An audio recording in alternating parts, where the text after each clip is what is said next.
Trust Allah for everything, no matter what.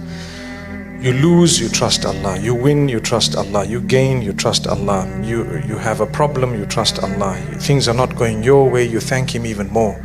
And you talk to Him. That's a very good habit, to talk to Allah. And Allah knows it more than you do, but it's good for you to cry to Him, tell Him. He knows, but He wants to hear it from you as well. It's like your dua. Allah already knows it, but you're making it. He knows it.